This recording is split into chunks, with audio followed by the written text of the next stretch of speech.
ঘন কুয়াশা আর কনকনে ঠান্ডা বাতাসে বেড়েছে শীতের দাপট। সূর্যের দেখা পেতে অপেক্ষা করতে হচ্ছে অনেক বেলা পর্যন্ত। মঙ্গলবার রাজশাহীতে তাপমাত্রা নামে ৭ ডিগ্রি সেলসিয়াসে, যা চলতি মৌসুমে এ পর্যন্ত সর্বনিম্ন। তাপত রাত লোক থাকে ভাই, শীতের কারণে 11টা বাজলে লোক দেখা যাচ্ছে না। ঠান্ডা খুব কঠিন অবস্থা বাবু, হাত পা শিখতে আসতেছে খালি। অফিসে যাবো, সে অফিসে যা হচ্ছে না, কষ্ট হচ্ছে, দেরি হচ্ছে।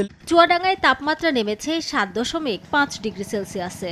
এছাড়া বিভিন্ন জেলার উপর দিয়ে বয়ে যাচ্ছে শৈত্যপ্রবাহ। জমিতে কোনো কাজ কাম করা যাচ্ছে না, বেতনের যে কি হবে আল্লাহ জানে। খালি গাড়ি আসা লাগলো, প্যাসেঞ্জারও চড়তে চায় না ঠান্ডার জন্য।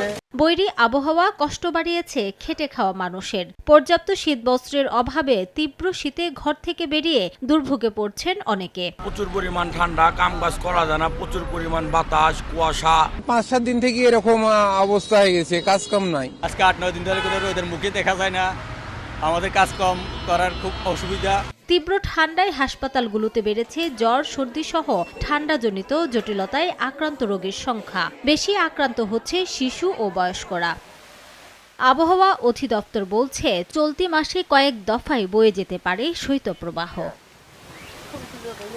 রিমু সিদ্দিক, সময় সংবাদ।